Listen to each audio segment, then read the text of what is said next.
How important is your mindset to building the business that you want? In today's episode, I'm interviewing one of my farmer friends, Dana, about how she's scaling her business. But the real gems in this episode are the conversations we have around guarding our mind, managing our mind, and making sure that we're going after the life that we want, the whole life, not just the business, but how we want to live. I hope you get a ton of value from this episode. Let's get started. Hey there, this is Corinna Bench, and welcome to the My Digital Farmer podcast. In today's market, it's not enough to just grow your product. You've got to know how to sell it too. Welcome to the My Digital Farmer podcast, where we reveal online marketing strategies and tips to help farmers like you get better and more confident at marketing. Learn how to find more customers, increase your sales, and build a strong brand for your farm. Let's start the show.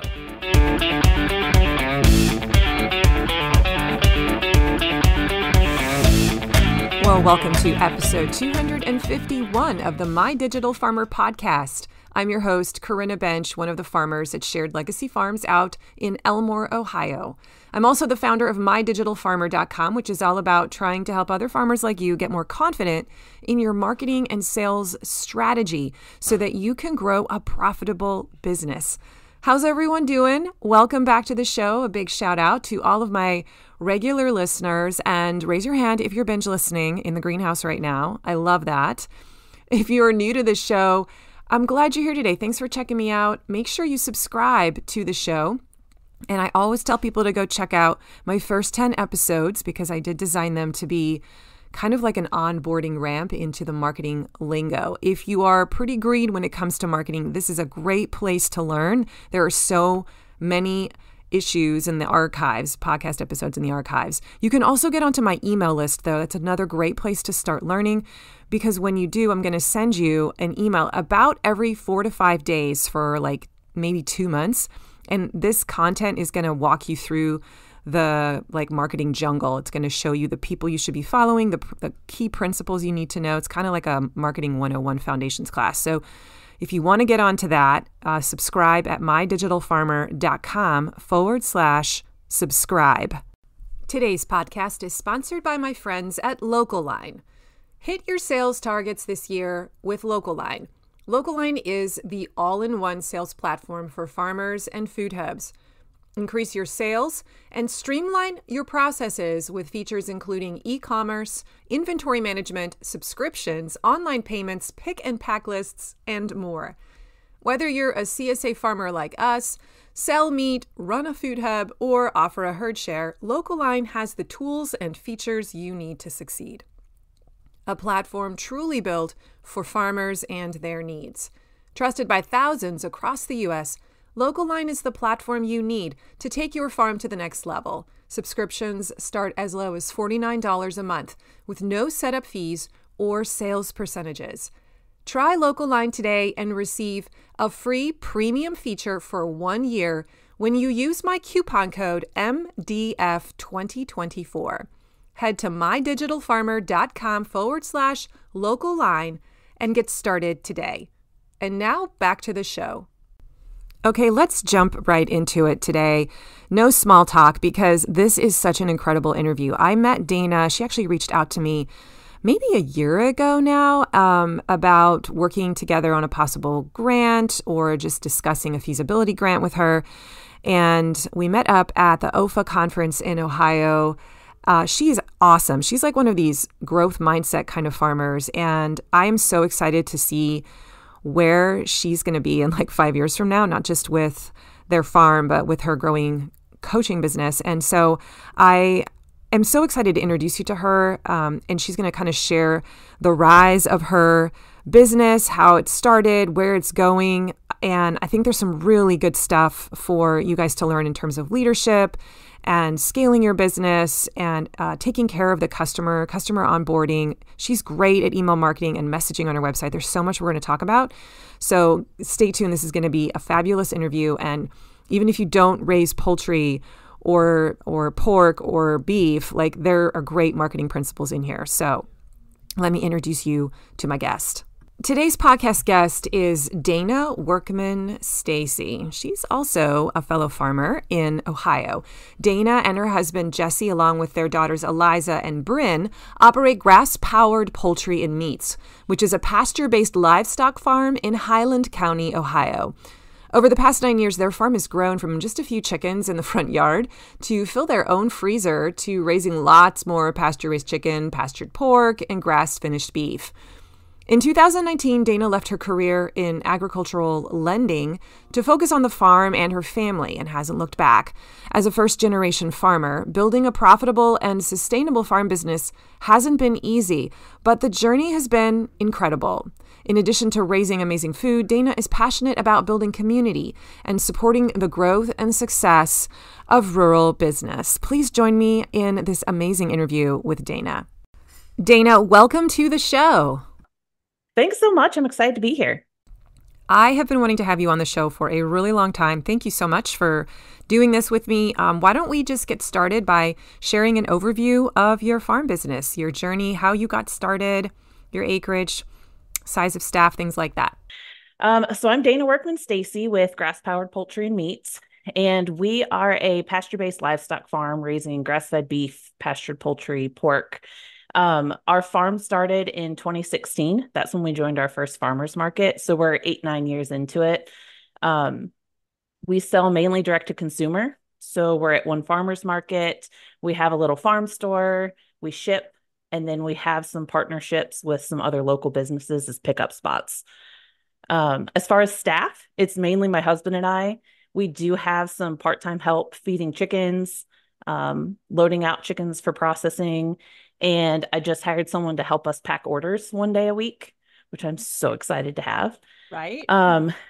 Yeah. So we live on 45 acres, and then we also work with another friend, and we rent pasture for our cattle together and raise the herds together.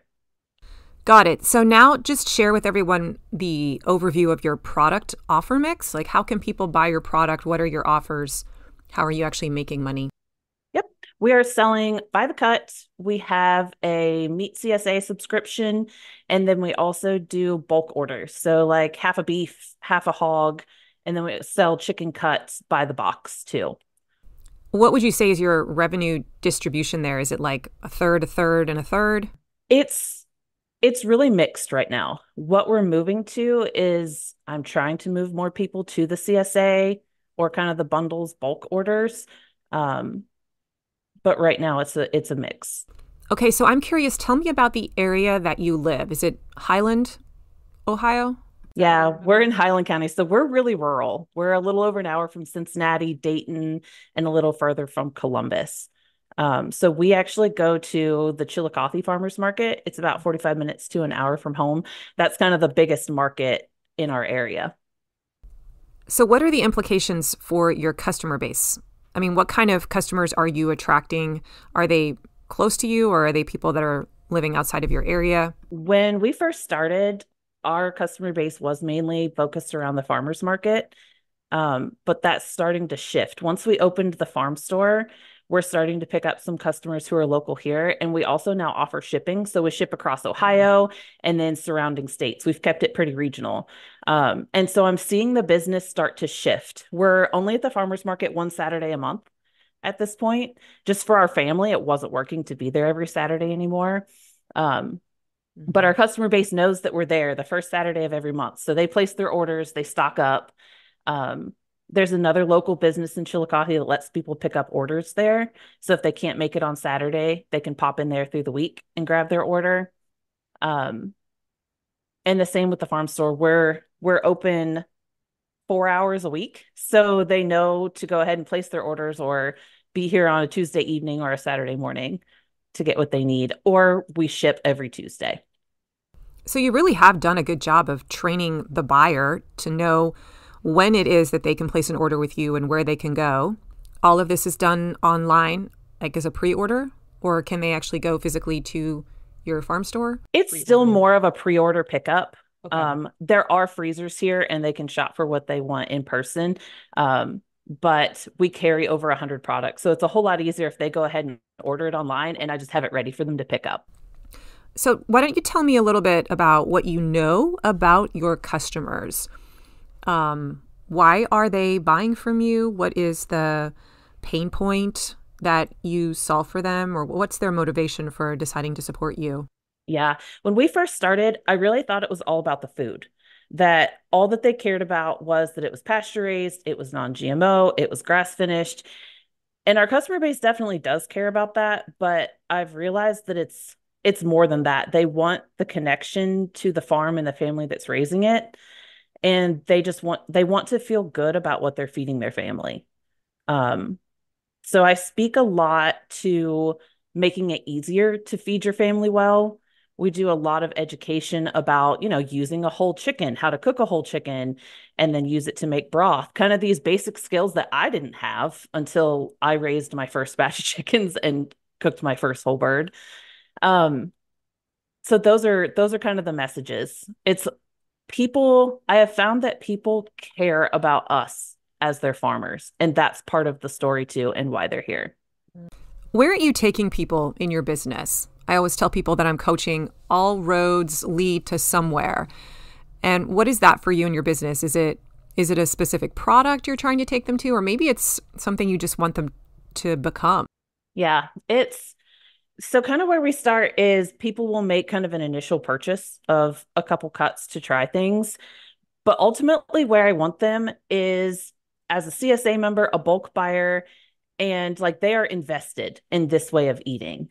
Um, so not necessarily just occasional buyers, like we are filling their freezer and feeding their family, and they're part of what we're doing. They feel connected to what we're doing. They're part of it. How long do you think it takes people to graduate to that level? Do you have a guess? It depends. There are some people who find us and immediately sign up for the CSA and they are in. And then there are some who kind of try some things and try some bundles and ask a lot of questions. And I mean, even a year later are now signing up for the CSA. So there's a wide range there. What I want to point out with that answer is that sometimes it does take a while for our clients to become the version of themselves that they want with our product. And so it's okay if it takes a while. I mean, it is what it is. But as long as we know the path and we have a journey, we have a good sense of how to get them there and we're guiding them. Yeah, it is. And just support them wherever they are. Today's podcast is sponsored by Farm Marketing School. This is my monthly membership where farmers can come in and build marketing assets one at a time in special 30-day build projects that I've created for you. Right now, there are like 8 projects inside of Farm Marketing School, and every month a new one gets added. And you basically subscribe for 30 days, or you can stay in for a couple months or 3 months. You can stay in the whole year. But what you're doing is you go inside and you decide, this is the project that I want to work on. You take the class, the workshop class that's recorded, you just watch it, and then you build it yourself. So this is the DIY version of Accelerator. There's no coaching element or mastermind or Zoom meetups. It's just you going in there, watching the class that the accelerators saw live with me, and then working on it on your own. So if you're a DIY type of person and you think you can do it yourself, this is an amazing resource. There are projects in there for how to build a promotion plan, how to build your email nurture sequence, how to write a great weekly email, how to build the website homepage messaging, what goes on that homepage, how to build a lead magnet, and more. So if you want to see what's in the Farm Marketing School, you can head to mydigitalfarmer.com/FMS. And I encourage you to subscribe for 1 month. Check it out. I have a whole onboarding, like a crash course in marketing that I encourage you to take in your first week. There's an assessment inside of there that's going to help you know which elements you should build first. It's so good, and I would love it if you would give it a shot for a month. Let me know what you think, and if you decide you like it, you can stay in there for several months in the off season and get a ton of your marketing stuff done. Okay, I want to spend some time now talking about how you market your business, what you have at the top of the funnel, middle of the funnel, bottom of the funnel. What are you doing to draw people in and get them onto your list, get them to start buying, turning them into super buyers? So let's start at the top of the funnel. What are some of those strategies that you're using? So I feel like at the top of our funnel, the farmers market has been a huge piece of that, just because there's already customers looking for local food walking past our table. And I've always had a piece of paper with an email list out to go ahead and collect those email addresses. Um, I haven't done this intentionally, but it seems like the SEO on our website is working because I'm getting a lot of people just finding us on Google and then signing up for our email list. I also put ads out on Eat Wild and Edible Ohio Valley. So sometimes that draws a few people in, and also just word of mouth. I get a lot of word of mouth referrals from my customer base. And another piece of that has been partnering with other small businesses too. So we use these other small businesses as pickup points, or we offer their products to our customers. And that has just helped create some brand awareness too. Okay, what about middle of funnel? In the middle of funnel, I work a lot on our lead magnets to attract people to the email list. Like right now, I have up is a meat CSA right for you. I also do lead magnets for like our half and whole beef or hog shares with the info on what to expect from those. Sometimes I'll throw up a recipe book. Um, Now, are you just posting those on social media or on your website? Is that where those live? Yep, they live Okay. on social media and on my website. I also put them in all my blog posts. So if someone reads through a blog post and gets to the bottom, there's an opportunity to sign up there. As far as purchases made in the middle of the funnel, a lot of times, like the basics of ground beef, chicken breast, that's kind of what they're stocking up on. The bundles, and then our chicken brats seem to be like a thing that attracts people at this point Hmm. and gets them hooked. Like they love those. That's kind of the product that we're known for, especially at the farmers market. And then that leads to them trying other things. Gotcha. So that's like your gateway product. That's where you're going to tell people to buy first. Yep, the chicken brats are the gateway. Okay, so they're on your email list then, so you can be emailing them in your weekly email and say, hey, come to the market or shop pre-order in the online store for pickup later this week. What are some of the other bottom of funnel things that you're doing to make revenue from your customers? Bottom of the funnel is definitely when I get them to a point where they're ordering consistently, whether that's market pickup, farm pickup, and then we kind of progress to they're buying the bigger stock up bundles, they're CSA members, they're buying half a hog. That's kind of the progression that I see with my customers. And then with my CSA customers, I send out that email before their share either ships or is picked up with what's in it, and then give them an opportunity. Like this month, I asked, do you want any steaks for Valentine's Day?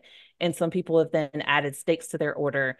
They'll add tallow bombs, extra meats. So I kind of try to use that as a way to get them other products that they might need, but also it increases their order value. Is that something you're offering to your current CSA members? Like, hey, I'll throw this extra thing into your box this week with your shipment? Yeah. They can add anything they want and it'll still ship for free at the same time or be ready for them to pick up at the same time. Got it. And that's one of the things I want to dive into this year are add-on shares. So instead of asking them to remember what they want, just say, hey, if you want 3 packages of broth every month, we'll just go ahead and automatically add that to your share. And then also adding some of these other local products that I carry from other businesses too as an option. Like if you need 2 bags of coffee a month, I'll go ahead and put those in there. That's Yeah, so that way they don't have to remember it, but also their average order value increases. Yeah. And you're using GraceCart. Is that the software that you use? I'm using GraceCart right now. I'm in the process of switching to Shopify. There's just some more functionality that it will give me, especially with the subscriptions and the add-on shares, that I feel like that's just going to be a little bit better fit for where we're going. Dana, do you have a good idea of who your top buyers are? And are you doing anything special to reward them or take good care of them? I do. GraceCart does track that for me. And I also just kind of know in my head who our people are. So I try to, like, those people get Christmas cards. When I see them, I kind of like throw in a few extras of something that I know that they like. And I also try to, we're small enough that I can still know my customers. So like if I know someone's been sick, they lost a family member, I can kind of take special care of them, or like send a package of broth when I know they've been sick, or send a card. Sometimes I'll just text them to check in. Um, yeah, that's the nice part of being this small, is that I can know them. Yeah. And I've asked my husband when he's at the farmer's market, I send him with a little clipboard and I'm just like, just take notes. Anybody who comes to talk to you, like, and they tell you something significant, please just write it down for me. So then next time we talk to them, I can reference that. Um, or if somebody wants to leave me a note, they can go ahead and write a little note down there too. Talk to me about your email marketing. Are you using a weekly email strategy? Are you using automations? What are some of the different tools within email marketing that you have been using? Kind of both. I use email marketing a lot. That is what I focus the most on. So I create a lot of lead magnets kind of seasonally depending on what product I'm working on. Um, and then Give me an example of one just so right now I have one up that is a meat share right for you. I think it's based off of your CSA lead magnet. Yeah. I also have some for to answer questions about buying half a beef or buying half a hog. As far as email marketing, I do send a weekly email, and my weekly email is very plain text. So there's no like header, there's no fancy graphics. So it is very much written as an email to one person, like a personal email. And my structure kind of is like most of the time they're just connecting emails. People seem to really like just the little stories from the farm. Um, and then at the bottom of every email, I put in kind of the same reminder of here's when we'll be at the market, here's when the farm store's open, we ship every Tuesday. It seems repetitive, but it seems that people need that repetition. And what inspires the topics in your emails when you sit down to write those? Where are you getting those ideas? There are definitely times where I sit there and go, I have no idea what I'm going to write about this week. But the positive is I'm to a point where I've written enough blog posts that if I am just stumped, if I've got nothing for that week, I can kind of go back into that evergreen content and pull something out and be like, let's talk about this week. But a lot of times I can sit down on Thursday and I just can talk about a little snippet of our life. There's usually something that will connect. Yeah, and that's the key, that it connects with people. And so finding the story that everyone can relate to, whether it's something going on with your kids, a parenting thing, something funny that happened that week, or, like my husband who will not empty the garbage, you guys, it drives me crazy. And I can share that story and people chuckle because they're like, I have someone like that in my life too, right? It creates a connection.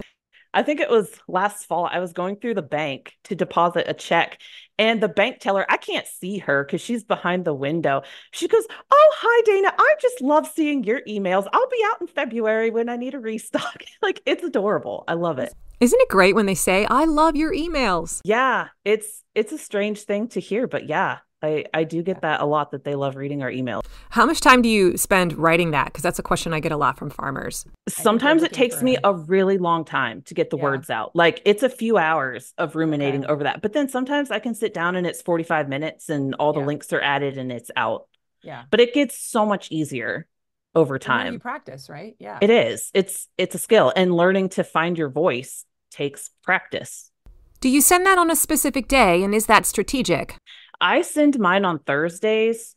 I'm not sure if I should shift that at this point, as our business is shifting to more shipping orders, but I've always sent it on Thursday because if we were at the market or the farm stores open on Saturdays, it hits them with enough time to order, but not too much time to forget that they want to go to the market or go to the farm store on Saturday. I asked that question because I knew you would have a good answer for it, but I bring it up because I think consistency is really important here. And I feel like sometimes farmers don't realize how important it is to have a set day that we load things into the inventory, a set day that we make our offers and let our customers know about it through an email. If you know that there is a certain day that you've got to hit that window so that your customers know about it and so they can go and actually buy, then you're going to make sure you write that email. It is. And I'll be honest, I haven't always been consistent about that. And I will say that just getting the email out on any random day is better than not sending the email. Yes, for sure. But I'm trying to just become more consistent in my schedule and in when they get that email so they know when to expect it. I just did an Instagram story about this the other day, but I think consistency is underrated by us for our customers too. If I don't send that email out on the same time every week, I hear about it from my customers. They'll contact me and be like, "Hey, did I miss the email?" Because they have buying habits that are reliant upon your schedule. And so unless my domino falls, their domino effect won't happen either. I'm finding that with my CSA members too, because my email of what is in their share for that month goes out like a week to 10 days before their share is either picked up or shipped. And they're waiting on it. Like I'll start to get emails like, "Hey, do you know what's in my share yet?" So yeah, they're ready for that. What other email strategies do you use? I know that you have some automations in place. Tell me about those. I do. I have a welcome sequence, a 3 email welcome sequence as soon as people sign up. And it's just the basics of a welcome. The second email is an intro to us in the farm. And the third is some customer testimonials and how to buy. So this is a welcome sequence after they join your email list, not right after they buy something. Okay. Yes. And as far as after they buy, so with CSA shares, hog shares, and beef shares, as soon as they buy, there's an auto email that goes out that is just sort of a reassuring, "You've made a great decision." Yes. And congratulations. yeah, yeah. And then kind of a link to like next steps. And then in the hog and beef shares, there's a link to cut instructions. Gotcha. So they can go ahead and fill those out or at least preview it. And then if they need help, we'll schedule a call. Right. That's brilliant. And then kind of the other way I use email is a few times a year, I will do like a 5-day sales launch. If I'm really pushing CSA sales, if I need to push hogs or beef, I'll schedule kind of 5 days in a row of hitting on the same topic. You haven't mentioned social media very much. I'm wondering, do you use that a lot in your strategy? I do use social media. It is sporadic. That is something I am not consistent with. I have fun showing up in Instagram stories. I'll share little snippets of things going on, but otherwise I struggle with social media. I just don't love it. And it's just not where I've placed my focus. I mean, I enjoy writing the emails. A lot of my customers read the emails and aren't even on social media. So it's not something I beat myself up about too much. Yeah, I actually think that's kind of encouraging because I know there are a lot of other farmers out there that aren't consistent with posting, especially in the heat of the season, or maybe they feel guilty because they're not posting, or they think that the reason their sales aren't doing as well is because they're not doing a lot on social media. And I feel like what you're showing is that you can not be super consistent on social media and have some other tools that you're using instead and still be profitable. You know, this is just interesting because whenever I ask farmers to talk about their marketing or their strategy, I feel like they immediately begin with social media as if that is the main thing that they think they're supposed to be doing with their marketing time. And I'm just not confident that it's the main driver of sales. Like, I know it has its place in the top of the funnel, especially, but I feel like there's other things like email marketing that do way more to grow our revenue. I can honestly say that even with a fairly tiny social media following, we're doing fine. Yeah. I think it all comes down to being authentic. And if social media doesn't feel authentic, then it's not where we should be spending our time. There are other ways. And it can be a time suck, like a major time suck. All of a sudden, we look at our day and we realize that we spent 45 minutes making that reel or that social post, and it's kind of hard to measure, like, did that actually make a difference? Okay, so this is the question I'm actually the most excited about because you have successfully scaled your poultry business over the last 9 years. And I want to ask you, like, what do you attribute your success at scaling slowly but surely over time? Can you give me a few pointers? Yeah. There's kind of multiple parts to this. So I feel like from a production standpoint, it's really been creating efficiency, especially pastured poultry. That is the most labor intensive, time intensive thing that we do. So we've had to get pretty creative with systems that make this a little easier. So like, for instance, my husband, our brooder is in our barn, and he designed it to where it has little temporary walls that come out. So he can run in with the tractor, scoop it out real quick. We reset it within a couple hours. And in the wintertime, it all comes down and then it's feed and equipment storage, or if we need to put other animals in there. We try to stay really lean with how much equipment and infrastructure we have. and make sure we're using everything to the max. And how did you go about deciding that process? Like when you sit there and say, it's time for us to get this next piece of equipment, how are you making that decision? What are the things you're thinking about there? We have kind of taken the stance. We had one small equipment loan that we've taken out, but other than that, we've wanted to scale without debt. So it's partly financial decisions, whether we were in a financial position to buy the next bigger thing, but it also became, have we reached a point where this is unmanageable until we invest in something bigger? So a couple years ago, we reached a point where we needed to raise bigger batches of chicken, but we'd outgrown our trailer. So that was the point where we sold the smaller trailer, bought the bigger gooseneck trailer, and now can haul 1,000 chickens at a time.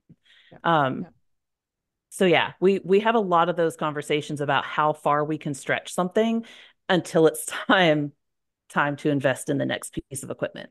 Yeah, that story's resonating with me, and I would agree. We tend to push the boundary until we're really feeling the pain and looking at the opportunity cost. Yeah. And that's when I might say, okay, I give you permission to buy a box truck. Yeah, we've accepted that we're going to grow slower because that has been our method, but it's worked for us. Okay, so what else? Back to my question. What do you attribute your success at scaling to? I think another piece of it is the consistency with the email marketing. Even if it's not perfect, I kept showing up and telling our story. And I think that has been a piece of it. The other thing is finally realizing we can't do it all on our own. That was a huge one for us. That at first I felt like we had to be everything. We had to do all of the work ourselves. We had to raise all the things ourselves, or we weren't real farmers if we didn't do all the things. And I have found so much value in the last few years of letting that go and really embracing cooperating and working with other farms, and just losing that sense of competition. Because in reality, we're not in competition with each other. We're in competition with the grocery stores. Mm-hmm. So that has been refreshing and has made this so much more enjoyable. Yeah, my husband had the same block for many years. I don't even remember when the shift happened, but maybe some of you who are listening are in that space right now. It's just this idea that my customers expect me to be the farmer that I have to, and that means that I have to touch the product at every point in the process. I have to be the one planting it. I have to be the one that preps the ground, that seeds, that transplants it, that weeds, that harvests. And if I don't do that, then somehow I'm cheating or I'm not legit. But you get to this point where you realize if I want to scale, there's absolutely no way that I can be the only one doing all these things, or even that I have to be doing all the things. Like I can manage a team, right? I can be a part of one of the parts of this process and still have my hands in some way, but I don't have to do it all. And I don't know. I mean, I know you're in the kind of in the coaching space now, learning how to be a coach. And if you had a farmer say that to you, I mean, what would you tell them? Like it's just a thought. Yeah. It's just a thought. It's not reality. And that thought keeps so many of us stuck and overworking and on the verge of burnout for way too long. Yeah. And it's like the fear behind the thought. And it makes you wonder, like, what am I so afraid about? And now that we're on the other side of it, we can see that there is another way to approach it that works. Yeah. But I mean, in that moment, like when we stopped doing the farmers market every week, I was truly convinced that my entire farm was going to tank. And I was ready to close up shop and figure out something else. And it didn't. Mm-hmm. So I think a lot of times we keep doing things that aren't working for us anymore just because it's what we've always done and we're too afraid to give it up. Oh, we could do a whole podcast right here on fear because it's such a big deal in business. You know, I've actually started coaching my own children on this principle. I tell them when they're afraid of something, when they're kind of nervous about doing something and they're avoiding it, I say, I want you to go do it. Like when you feel fear, that's a sign to move forward. Not in every case, right? Like I don't want you to put yourself in physical danger or anything. But what if fear is often an indicator that something really cool is just on the other side? You're going to have to try some new things that feel scary, and some of them aren't going to work. Some of them are going to feel like mistakes, and that is the price you have to pay to get to success. You have to just do it scared. it always leads to something cool on the other side. Yeah. I've heard people talk about how, fear is always going to be with us, but you just have to tell it to get in the back seat. And I'm like, no, I don't want it in the back seat because then at that point, it just feels like the kids like kicking your seat and yelling at each other. So I choose to think about fear as like it's riding in the passenger seat. I'm driving, I'm in control, but it can be over there, like telling me that there's potential danger ahead and warning me of things that I may not have thought about. Mm-hmm. So it's always going to be along for the ride, but I'm not letting it drive Yeah. or kick my seat from behind. Yeah. And the very nature of becoming a newer, better version of yourself or of your business is that you're going to have to step into new territory, into new frontiers. And that's going to feel scary. There are going to be problems that surface at the next level, just like you have problems now. And those challenges are going to feel hard for your brain. You're going to resist working on them. And so I think we tell ourselves, I'm not going to be able to do that, or it's going to be too hard, or I'm going to fail and look stupid, or what if I waste my time? We don't have this idea that there could be a major growth thing on the other side. That's something that we had to learn at this level. And that's why we're here and why we're stuck and until we master it. And so we have to be willing to play in the sandbox until we figure it out. That's just how the game is played. If you are really committed to it and willing to do what is required to figure it out, that is really the only way you are going to get to the next level. And I love watching you build your business because I've seen you doing this. You've run up into some walls and you just keep persevering and you're like, I'm going to figure this out. I appreciate that. Yeah, I think another piece of this has been too that I had to get over the fear of doing things differently because I feel like in this space, a lot of farms, again, we continue to do 4 markets a week and push, push, push, push. And I finally decided that wasn't working for me and started focusing on what was best for myself and my family. And it's been interesting to see how the business has met me where I needed to be. Once I let go of feeling like I needed to do all the things, it has shifted in the way that I needed it to shift. But I was really afraid for a long time of making those changes. Yeah, like self-care stuff. Like, this is actually what I want, the life I want, and it's not matching up with my reality. And one of the big pivotal moments is I was diagnosed with Lyme disease. Let's see, it was like late summer, fall of 2022. And not that I want to say it was a good thing, Yeah. but it really put everything into perspective. Um, it reached a point where I finally had to face the realization that my self-worth doesn't come from what I'm doing.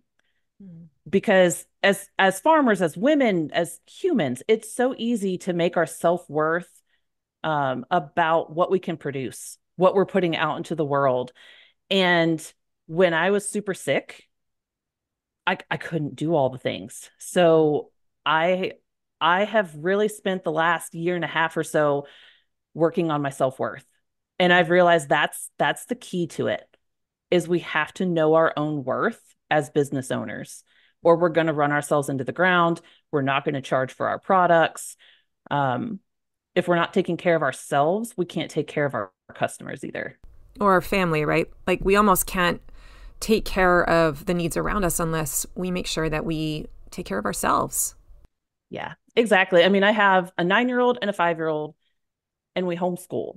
So that's been another thing that I've had to continue taking myself out of a lot of the day-to-day business things because they just need more of me. I thought as they got older, this would get easier and they would almost need less of me, but I'm finding it's the opposite. They need more of me just in different ways. And I hope that my story can share that there is another way. Yeah. That just because what we're seeing is farmers working 24/7 in ridiculous long hours, and it doesn't have to be that way. Yeah. Yeah. But yeah, I don't know if you experienced this too, but I think I realized pretty quickly where my highest and best use of time is. And that how much I was doing that really isn't necessary. Yes. That just like if all I could do is just get that weekly email out, it was enough. Yes. I never saw like an interruption in sales.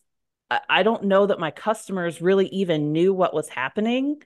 Mhm. Um, and so I think part of that was the consistency leading up to that, that when there was a blip, they really didn't notice. But also, I just pared it down to only what had to be done for a little Yeah. while. And that's so instructional because, like what you said, you wouldn't have chosen to do that had there not been a crisis. It was the crisis that forced you to change the way you were doing things. And that's when you discover, oh my gosh, maybe I don't even have to be doing all this work. And what a powerful lesson and blessing that is to receive that. Yeah. Yeah. It was such a good lesson for me in learning to ask for help. Because at that point, and since that has happened, thankfully we have this wonderful group of farmers. At one point, we had our daughter in the ER overnight with a batch of chickens going to the processor the next day. Our friend was here at 5:30 in the morning, ready to take those chickens to the processor for us. Um, one of our friends bought a freezer van, one of those really cool like delivery freezer vans, and he was looking for ways to, pay for that, wanted it on the road a few more days. So I've now hired him to do our processor pickups, which I can't even tell you how many days, hours, miles, Yeah. stress that has solved for us. Yeah. Because then my husband can be working, I can be here with the kids, and someone else is handling that. Yeah. And it's wonderful. He comes and he puts it in our walk-in for us. Love it. So It is worth awesome. every penny that he charges us to have those Right? days back. Yeah. Outsourcing, not being afraid to pay for something that's going to give you your time back, which is your most valuable asset. It is. It is. And the one other thing I did want to mention too about how we've gotten where we are is I know there's this mentality of we want to get to full-time farmer status as Mm. quickly as possible, but I think there's also a lot of value in working off the farm too. Mhm. Um, I did leave my full-time job in 2019, but my husband still works off the farm. He's a crop insurance adjuster. So it's kind of a seasonal part-time Mhm. contract work. So we can fit that around what we're doing. And then I'm also a commercial real estate appraiser.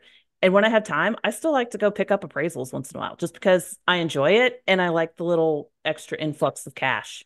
Yeah. So, like this year, I think I'm going to have to replace my personal vehicle. So, I'll probably pick up enough appraisal work to buy myself a different vehicle. Mhm. Um, or if something catastrophic happens, I know I have that. I can go pick that up and work some more. So Yeah.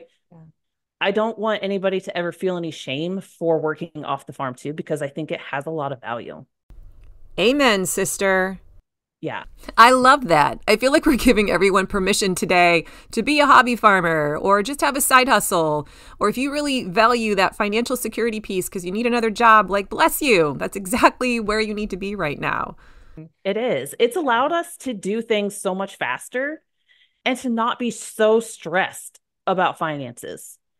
Last spring, our first batch of chickens, we still don't know what the issue was, but we had a huge death loss and it's okay. We were fine because we've built in the financial resilience to weather things like that. Yeah. And it's a lot more fun. It's to be able to try new things and experiment with things and shift the business when we aren't terrified that we can't pay our bills. You can come from a place of abundance, I think, then. Correct. And I don't think that's Powerful. necessarily a number in the bank account. That scarcity versus abundance mindset, we're controlling that with our own thoughts. Yeah. Because Yep. it truly doesn't matter how much is in the bank account. We can still be panicking that it's not enough Yep. if we don't really get solid in what our enough number is Mhm. and what our goals are. Oh, I love this discussion. Okay, I want to circle back now and ask you a question about how you take care of your customers, how you onboard them. And I specifically want to reference what is inside the CSA box because I actually got one of these trial boxes from you and I remember opening it up and it wasn't just a box of meat. I mean, they were gorgeous. It was, still frozen solid. It came in the styrofoam box, but there were there was a card on the top of your picture of your family that was signed and there was a little gift of tallow and it just had this wow effect, a surprise and delight effect. Just talk to me about that whole wow customer experience that you're trying to deliver to people. Yeah, it's with the shipping, it's a whole lot harder to create that connection because, like they aren't standing in front of us. We can't talk to them. So I do like to put a little extra wow factor in the boxes. So yeah, we have like a little thank you note that goes in there, especially with everybody's first order. I try to put the first time I send anybody a whole chicken, I put in a recipe card for that just to make sure they know how to cook it. Um, and then we have tallow balms and lip balms made from the beef fat from our cattle. And those are just fun little things to throw in as a thank you. So yeah, I enjoy that. I love getting those messages when somebody has enjoyed those little gifts. Yeah, and just imagine if you're a first-time customer and you open up that box and you see these gifts inside. I mean, what an effect that has. It really did feel like a bonus. I was so impressed. I remember I took a picture of it and I shared it with farmers. And I was like, do this. Yeah, I have a lot of fun with those. And then with our CSA, it's not every month, but every once in a while, we'll just throw in like a little bonus gift. My friend Brianna, she makes this incredible chai tea concentrate. So one month, everybody got like a little jar of the chai to try. And it's something that a lot of them had never had before and came back and have now continued to buy jars because it was delicious. So yeah, every once in a while we partner with some of these other businesses and send out these things because it's just part of the experience. I mean, unless people know these products exist or sometimes get a little sample, they don't know how much they're going to love it. Yeah. So it's a way for us to support other businesses around us and give our customers a little bonus sometimes too. As far as like the whole shipping meat frozen off to customers, I'm sure there was a point where you had to learn how to do that. Where did you go to get that guidance? I learned it from Alder Spring Ranch. They have a little free course on how to ship meat, and it was so helpful. It was like I had read about it from other places, but they made it seem super simple and doable. All right, everyone is writing that down right now. Good. Yeah, it's really incredible of them to share that for free because that is what allowed me to get started. That was the nugget of the episode, by the way. You're welcome, everybody. You're welcome. I'm kidding. There are so many good ones here. Okay, here's another question. I don't know where you're going to go with this, but what have been some of the biggest struggles that you've had to face over the last 9 years as you've been growing your business in your marketing? Let's start with that. I feel like some of the struggles would be like I have so many ideas, but don't always have the time or take the time to implement them. Mm-hmm. So I've had to get really okay with B+ work because the perfectionist in me wants it all to be the best thing ever. That's some of the struggles. We talked about my struggle with social media. Yeah. I don't love it. I'm not good at it. And there have been plenty of things where I've tried or sent out a post that I thought was really going to do well, and it just flops. Mm-hmm. Or I lose a few followers. It's pretty typical for me to have, I don't know, 2 to 5 unsubscribes on pretty much every email I send. And I'm like, I'm not sure what you could have found offensive in that, but okay, you're not my person. It's okay. Those are kind of the struggles that come up. As I'm listening to you and reflecting on it, I'm like, yeah, I kind of think that sometimes too. And then I'm kind of standing outside myself and I'm saying, isn't that kind of ridiculous that we would expect everyone to love absolutely everything we say all the time? Right? I mean, like, there are going to be no's. There are going to be people who hear something we say and they're going to be like, no, I don't want it. I don't agree. I don't like that. But there are also going to be people who say yes. And the no's are part of the deal.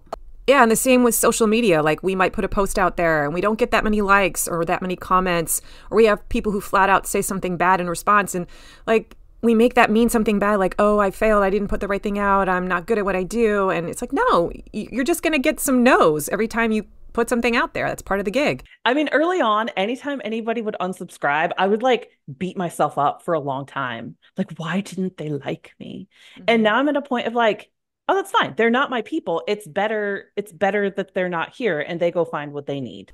Yeah. And even just to expect that it's going to happen, I think that can be really freeing. This is sort of my new phrase that I learned from last year, but your yes lives in the land of no. And so you have to expect a lot of no's. There might be like 90 no's for every 10 yeses. That's just maybe what the statistic is for your particular product. And that doesn't mean anything bad. You just have to go through the no's.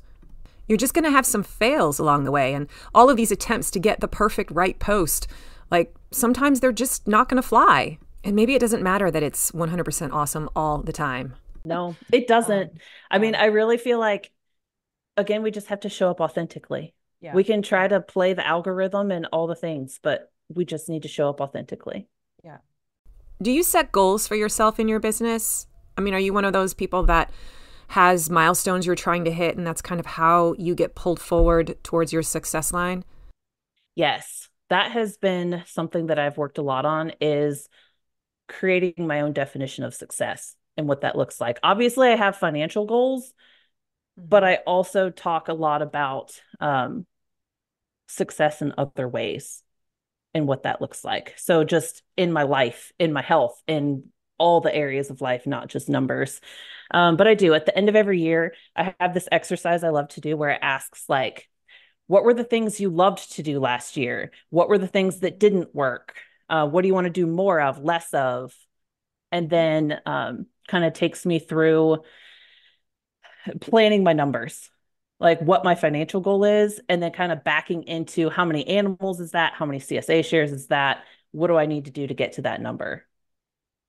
I just read something the other day that I thought was really powerful, that if we don't set financial goals and our goal is just make infinite money, sell as much as possible, that we're never going to feel like that's enough. That's going to keep us stuck in this scarcity of running ourselves into the ground, trying to reach an unattainable goal. Mm-hmm. And then you never know when to celebrate. Yeah. Because there isn't a finish line to cross. Exactly. Yeah. Well, when you're in that scaling your business zone, it helps to have a growth mindset. But it has sort of its shadow dark side, right? Because when you're constantly thinking it's all about growth, it's all about growth, it is the thing that drives you. And so I'm so grateful that I have it. But if you're not careful, it can run you into the ground because you can't figure out, when can I stop? Because when I hit the target, I think, okay, on to the next one. Yeah. Yeah. I spent a lot of years in that mindset of like, we just got to grow as fast as possible, as much as possible. And now I'm much more careful with the growth. I want it to be for a specific purpose, not just growth for the sake of growth. I want it to be sustainable growth. I want it to be profitable growth. And it has to work for our family. Yeah, or it could be growth in a different way, right? Not just financial. It could be like, this year I want to try and make the same amount but work fewer hours and find efficiencies. And that could feel like growth to someone if that's really meaningful to them. It's something they value and want. Yeah, it is. That's been something we've been working on, is trying to have more downtime to go do fun things with our kids. Not that they don't enjoy the farm. We all love it. But we're trying to get off the farm more and make that possible. You know, when you're first starting a business, there is kind of like this feeling that something's chasing you and you've got to get to that target up ahead and hit it. But there does come a point as you mature as a business where the question changes and you start to ask yourself, do I want to keep chasing that target? Or is it okay to maybe stay here and now the focus is on how can I make 1% upgrades or changes in different aspects of my business that are going to have a seismic shift in my viability and profitability? So it still feels like a growth mindset. You're always trying to make improvements, but it's just shifting the types of things that you're trying to improve. You know, like how can I make a few things just a little bit better? Will that have a huge impact perhaps? Yeah, we can be much more intentional. There's definitely a time early on where I feel like you do have to hustle. I mean, we're probably like working off the farm, trying to grow the farm, but we can't do that forever. There has to come a point where we get efficient enough at this that we can have some rest and downtime. What is next for Dana? As you look ahead, what are you most excited about? Well, in the short term, we're doing something really big. We are actually taking 3 weeks off and taking our camper to Florida. I saw that in the email. That's exciting. It is. It's exciting. And I've had to work through a lot of feelings about that. and worrying about, what are people going to think that their farmers are taking 3 weeks off to go to Florida. Um, but it is going to be great. We realized we have built a life where we can't leave the farm from about April through November. So we're going to take advantage of our winters and we're going to do something fun. Um, in the longer term, we're just trying to make some big decisions, kind of what you talked about, where are we at a point where we want to kind of hold and just focus on, staying at the numbers where we are and creating more efficiencies so we can work on other things? Do we want to keep growing? So we're going to having some really fun conversations about that, where we want to take the farm business next. And I would like to add some coaching to the mix here, because I want other people to get to the point where we are, where we're not burnt out, overworking constantly. It feels good. It feels like the best of both worlds. We get to farm, but we also get to rest and enjoy our families and do, I guess, normal things. Yeah, and as you get closer to that moment where you have to actually make the decision, what if there isn't just one best right way to go? What if either path in the decision tree would lead to a delightful possibility? And that takes the pressure off. That means there can't be a wrong decision. There can't really be a mistake. No, it really does. And that's either direction. Yeah, that's the exciting thing, is there's opportunities in whatever direction we take. Well, Dana, this has been so fun. Thank you so much for coming onto the show, and we have to get together and do this again. Well, I hope you enjoyed this interview as much as I did. Dana is one of those people that I want to stay in touch with and continue to keep in my circle of influence. I'm going to put today's show notes at mydigitalfarmer.com/251. And for the record, if you ever want to find the show notes for any episode, that's the formula, mydigitalfarmer.com/ and then the episode number. If you want to get onto my email list and continue to grow in your marketing mojo, don't forget, I have some free stuff to send your way to make your marketing stronger, your strategy better. And you can get that by subscribing to my email list by going to mydigitalfarmer.com/subscribe. I would love to have you in my community. I'm also now on Instagram at mydigitalfarmer. Check in with me there. I like to leave Instagram stories. That's like my favorite place to go and talk with you throughout the week as things occur to me and as I feel inspired. So I'd love to have you follow me there. Thanks so much for joining me, you guys. I'm going to catch you next week for another episode. Keep growing. I believe in you. Bye-bye.